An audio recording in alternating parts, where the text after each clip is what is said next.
Coucou les merveilles, bienvenue dans cette vidéo que je voulais tourner depuis un petit moment, mais je sais pas, ouais, les vidéos pour les oracles, pour vous présenter les oracles se sont enchaînées et je l'ai mise de côté. Bon, je me suis dit aujourd'hui c'est le moment, je la tourne cette vidéo.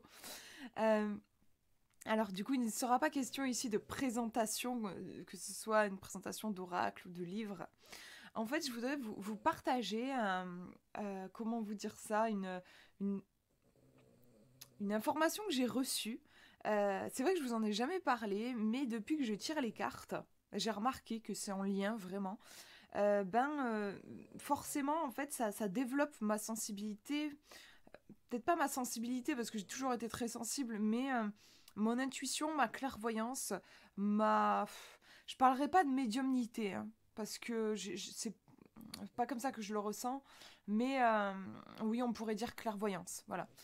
Et moi, ça se traduit beaucoup par les rêves, en fait, la nuit. La nuit, ça me le faisait pas ça quand je tirais pas les cartes en fait. Mais maintenant, la nuit, parfois, hein, ça m'arrive pas toutes les nuits, mais ça m'arrive.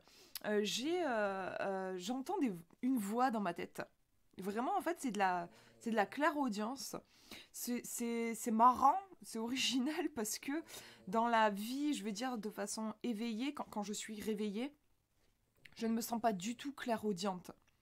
Je n'entends jamais. La clairaudience, pour ceux qui voient pas ce que euh, ben, vous percevez l'information, mais ça résonne dans votre tête en fait, comme si on vous soufflait le truc à l'oreille. Moi, je me sentais plus clairvoyante dans le sens où, à l'état de veille, les informations me viennent vraiment sous forme d'images. Je suis très visuelle, d'ailleurs, même j'ai une mémoire visuelle, je me sens très très visuelle. La clairaudience, pas du tout. Et alors, je sais pas pourquoi, mais la nuit, c'est la clairaudience. J'ai une voix qui me parle très clairement, hein, et qui me dit, c'est, ça peut répondre par exemple à une question, un problème que j'ai, je vais avoir la réponse. Souvent, ça va être une phrase, c'est pas un dialogue, c'est pas un truc super long. Souvent, c'est une phrase qui est très bien construite parce qu'une phrase, faut réussir quand même à répondre à une question qui souvent, en plus, je me pose des questions un peu philosophiques ou un peu complexes. J'ai une phrase qui me vient. C'est même pas qui me vient, hein, je l'entends. D'ailleurs, c'est plutôt une voix masculine. Si je devais dire si c'est une voix féminine ou masculine, c'est plutôt une voix masculine qui résonne vraiment dans ma tête. Et voilà, j'ai une phrase qui répond à ma question, à ma problématique du moment. Des fois, euh, des fois, ça sort un peu de nulle part. Des fois, ça répond pas à une problématique que j'ai. C'est plus comme un enseignement, en fait. Et alors, il y a quelques mois, ça m'est arrivé de nouveau. Mais alors là, c'était à la fois une voix, mais d'habitude, c'est juste une voix, c'est-à-dire que c'est pas un rêve. Donc, j'ai pas d'image ou quoi que ce soit. Et là, pour le coup, j'avais une voix qui m'expliquait quelque chose. Donc là, c'était plus qu'une phrase. Et en plus, j'avais des images en mode diapositive, quoi. C'était pas un rêve, juste on me montrait des images. Enfin, c'était génial. C'était drôle à vivre. J'ai l'impression de vivre un tuto spirituel. Ça faisait vraiment ça. Et c'était sur le monde des oracles et des tarots. En fait, je voulais vous partager ça. Donc, en gros, pour vous expliquer, je me rappelle plus mot à mot comment ça a été comment j'ai entendu le truc, mais en gros, ça me disait, ben voilà, dans chaque oracle, tarot, donc en fait, chaque jeu divinatoire, se cachent trois cartes. Il y a trois cartes particulières. Et dans ces trois cartes particulières, si tu trouves en fait ces trois cartes particulières, donc dans ton jeu, euh, ces trois cartes sont, en fait, c'est comme si l'âme du jeu, elle s'était fractionnée en trois et qu'il y avait un fragment dans trois cartes. Donc en gros, le truc, c'est, je sentais, ça me disait, trouve ces trois cartes. Si tu les trouves et que tu les rassembles, eh ben, tu seras en lien avec du coup l'âme de l'oracle et il te délivrera un message personnel. Il te dira pourquoi il est venu dans ta vie et qu'est-ce qu'il va te permettre de travailler. c'est juste passionnant. Enfin, moi, j'étais à fond. Et bon, ça restait. Je me disais, ok, mais comment je fais pour trouver les 3 cartes et tout, machin. Et en fait, voilà, j'ai eu mon explication en mode diapo et tout. C'était juste parfait. Moi, je vais vous montrer avec les jeux. Comme ça, ce sera plus simple. Donc, en gros, vous prenez votre jeu chez vous, là, un jeu, comme je disais, oracle, tarot, peu importe. Même si c'est un petit peu plus simple à faire avec un oracle. Vous allez voir pourquoi. Et donc, vous prenez votre jeu et vous regardez les illustrations. Alors du coup, il faut que ce soit un jeu qui soit un minimum illustré. Hein. Ça peut pas être... Parce que je sais que maintenant, il y a de plus en plus de jeux qui sortent où vous avez juste, par exemple, une phrase. Ça va pas fonctionner avec ce genre de jeu. Enfin, quoique. En vrai, quoique. Mais pour moi, je trouve que c'est plus fort au niveau visuel. Donc là, vous passez votre jeu de cartes et vous allez mettre de côté la carte comment dire, que vous aimez le plus. La carte que vous êtes trop heureux quand vous la tirez, quoi. La carte que vous rêvez de tirer quand vous posez une question. Voilà. Donc, vous passez les cartes et vous allez chercher cette fameuse carte. Donc, c'est pour ça que je trouve que l'illustration est importante parce que voilà, ça peut être une illustration qui va venir toucher votre sensibilité, qui va venir vous émerveiller. Donc bon, je vais pas le faire parce qu'avec ce jeu, en plus, il y a énormément de cartes. Mais bon, imaginons par exemple, allez, je prends celle-ci. Voilà. Imaginons, je prends celle-ci parce que j'aime son côté poétique. Voilà, elle me fait des frissons dans le dos. Elle m'évoque vraiment la magie de la vie. Et je rêve de tirer cette carte à chaque fois que je fais un tirage. Voilà, donc je la mets de côté. Ça va faire partie des 3 cartes. J'en ai trouvé une déjà. Deuxième carte, vous allez chercher dans le jeu la carte qui, au contraire, donc c'est un petit peu l'inverse de celle qu'on vient de mettre de côté là, c'est la carte qui vous fait peur. Celle que elle vous dérange, vous ne voulez surtout pas la tirer quand vous faites un tirage, elle vous angoisse. Voilà, donc pareil, vous faites défiler votre jeu de cartes en cherchant cette fameuse carte. Par exemple, on pourrait dire que c'est celle-ci qui me fait flipper parce que c'est la méchante dans le lac des cygnes, puis ce rouge sang, ce noir, ça m'évoque la mort, la souffrance, ça me fait flipper, j'aime pas cette carte, voilà, je la mets de côté. Et ensuite, troisième carte, pour avoir les 3 fameuses cartes. Troisième carte, c'est la plus difficile à trouver, je trouve. Moi, c'est celle sur laquelle je passe le plus de temps. En fait, là, ça va être une carte qui vous laisse un peu dubitatif, en gros. C'est un peu l'inverse des 2 cartes qu'on vient de tirer précédemment, c'est-à-dire là, ce sont des cartes qui vous touchent au niveau émotionnel. Il y en a une qui vous émerveille et il y en a une qui vous fait peur. Ben là, on va chercher une carte qui vous fait ni chaud ni froid, en gros. Ça peut être aussi une carte où vous avez du mal à voir quel peut être son sens. Il se passe rien de particulier quand vous la regardez. C'est plus difficile, je trouve, justement, à saisir, puisqu'il n'y a pas ce côté « je suis impactée par cette carte ». Moi, des fois, il a fallu que je regarde 2 voire 3 fois, que je fasse défiler tout un jeu de cartes pour trouver cette fameuse carte qui est justement en soi pas tellement remarquable, en fait. C'est pas une carte remarquable. Donc, il va falloir peut-être bien se concentrer pour pouvoir la trouver, mais on y arrive. Alors, justement, une fois que vous avez, bon, par exemple, là, je vous dis, voilà, je prends celle-ci, imaginons. Un vol de signes, bon, par exemple, ça peut être celle-ci. C'est vrai que moi j'ai remarqué, parce que je l'ai testé, cette méthode du coup avec plein de jeux, et j'ai remarqué qu'il y a forcément cette angoisse de est-ce que j'ai choisi la bonne carte, surtout pour la dernière, parce que je vous dis c'est la plus difficile à trouver.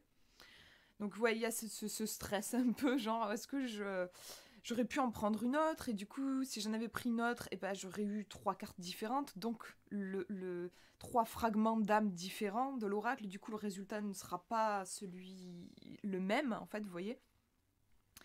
Vous inquiétez pas, c'est normal. C'est normal de douter. Mais c'est un petit peu comme quand on tire les cartes aussi, on peut avoir des doutes. Des fois, on tire une carte, on retourne, et puis on ne voit pas le lien avec notre question, et là, on se dit, j'ai pas dû bien tirer la carte, je me suis pas concentrée, il y a un problème, le doute s'immisce tout de suite. C'est important de garder confiance, avoir la foi, vous dire qu'il n'y a pas de hasard. Si vous avez choisi celle-ci par exemple en carte neutre, c'est que vous avez une bonne raison de le faire. Et ça sert à rien de se torturer en essayant de chercher forcément une autre carte. Voilà, faites-vous confiance. Et le doute est normal. Je vous le dis, moi je l'ai fait plusieurs fois et plusieurs fois j'ai douté, mais j'ai tenu bon. Je me suis dit, c'est ces 3 cartes-là. Et je les ai posées. Donc là, en fait, ce que je vais faire, une fois que j'ai trouvé mes 3 cartes, c'est que je vais faire un petit travail de numérologie. C'est-à-dire que je vais prendre chaque carte, donc elles sont numérotées, vous voyez, 1, 29 et 21. Donc je vais faire 1 plus 29 plus 21. Je regarde quel est mon résultat total. Donc là, quand je fais mon petit calcul, ça fait 51. Et une fois que j'ai 51, je vais réduire, puisque là j'ai 2 chiffres, 5 et 1, je vais faire 5 plus 1, donc ça me donne le numéro 6. Et ensuite, là, eh ben, je vais me... Du coup, en fait, c'est le numéro 6, c'est l'âme de l'oracle. Donc là, c'est l'âme de l'oracle du lac des cygnes, qui est là, qui est venu pour me parler, et qui a un message à me transmettre, moi qui, du coup, me suis procuré ce jeu. Donc, le numéro 6, déjà, c'est rigolo parce que le numéro 6, c'est un chiffre qui est en lien avec la beauté, la recherche de perfection et l'harmonie. On est sur un oracle, sur la danse classique. Déjà, je trouve ça assez énorme. Donc, on pourrait dire que c'est un jeu qui va m'aider. Ce jeu va m'aider. En gros, ça vous donne la mission du jeu de cartes par rapport à vous, comment est-ce qu'il va travailler pour vous. Donc là, je pourrais dire que c'est un jeu qui va m'aider à peut-être, si j'ai un travail artistique, il va pouvoir m'aider à toucher cette perfection, cette recherche d'esthétique que je cherche à toucher à travers mon art. Il peut, si j'ai pas de travail artistique particulier, il pourra m'aider tout simplement à trouver à toucher cet idéal de perfection dans ma vie, à trouver de l'harmonie, à avoir, comment dire, à accueillir plus de beauté dans ma vie. Voilà, la mission de cet oracle pour moi. Donc, je vais vous mettre en description vite fait les numéros là, 1, 2, 3, 4, 5, 6, 7, 8, 9, et vous donner en une phrase, en une ou deux phrases, vous expliquer comment est-ce que le jeu va travailler pour vous. Mais bien sûr, je vous invite, si vous avez envie de creuser, vous pouvez tout simplement chercher sur internet, vous tapez numérologie chiffre 6 par exemple, signification du chiffre 6, vous allez avoir plein d'informations, ça va vous permettre de creuser et de faire aussi votre propre interprétation. Voilà. Donc vous voyez, c'est pas compliqué. Et moi je l'ai fait pour plein de jeux que j'ai. À chaque fois, ça a été impressionnant de cohérence aussi avec l'univers du jeu. Comme là, le lac des cygnes et ce chiffre 6 qui est en lien avec la beauté. Je trouve que c'est quand même intéressant, c'est pas anodin. Qu'est-ce que j'avais fait? J'avais fait le Lumière d'Antoinette Charbonnel. Et lui, c'était le numéro 7, qui est un numéro très sacré, empreint de spirituel. Et pour moi, il a vraiment une énergie spirituelle, ce jeu. D'ailleurs, Lumière, rien que dans son titre aussi. Donc voilà, c'est super intéressant, c'est passionnant, je trouve. Du coup, j'adore. J'ai interrogé mes différents jeux pour voir comment est-ce qu'ils vont travailler avec moi, comment je vais travailler avec eux. C'est un truc, du coup, vous pouvez faire quand vous avez un nouveau jeu aussi. Alors oui, juste par rapport à... d'un point de vue pratique, on va dire, il arrive qu'il y ait des jeux qui ne soient pas numérotés. C'est rare, mais ça arrive. Donc si jamais c'est votre cas, vous avez un jeu qui n'est pas numéroté, moi ce que je vous propose, c'est de les numéroter vous-même en fait.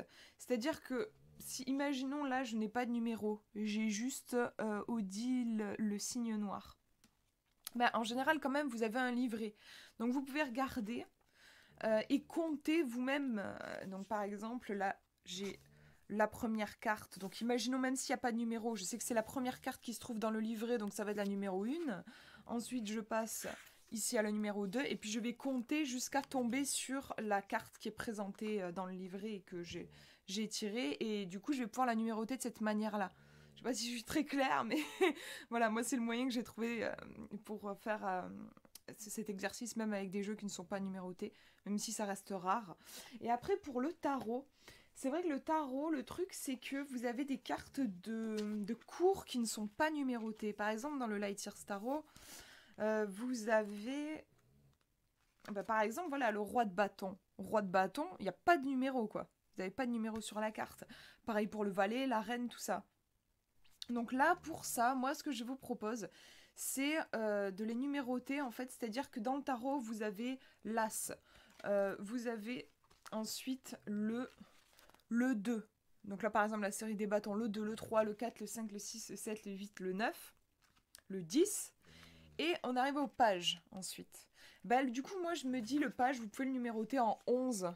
Page 11, cavalier 12, reine 13, roi 14. Voilà. Moi, en fait, personnellement, je vous avoue que j'ai déjà interrogé le Lightseer Starov pour voir quelles étaient ces 3 cartes, mais j'ai pas fait exprès. Mais en fait, moi, dans les cartes que j'ai choisies, il n'y avait pas de carte de cours, en fait, donc j'ai pas été embêtée à ce niveau-là. Mais si vous, c'est votre cas, je pense que vous pouvez numéroter tout simplement en continuant dans la série, en fait, comme ça.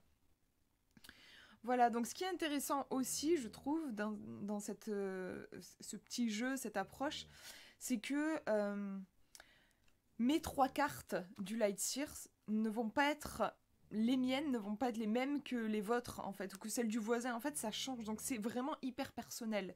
Peut-être même que dans quelques années, peut-être que dans 5, 6 ans, 7 ans, je ne choisirai pas les mêmes cartes. Peut-être qu'il y a le dialogue entre moi et le jeu aura changé. L'âme du jeu reste la même, mais la résonance de cette âme avec la mienne, elle peut changer avec le temps. Donc ça peut aussi être intéressant de refaire l'exercice. Après, je pense qu'il faut compter bien un certain nombre d'années. Parce que c'est des énergies qui sont puissantes en fait. Hein. On ne se transforme pas du jour au lendemain. Et je pense pas qu'une relation à un jeu se transforme du jour au lendemain. Il faudrait essayer, je pense, avec bien peut-être 5 ans d'écart. Mais ça peut éventuellement changer. Et j'aime ce côté aussi, voilà, vibrant.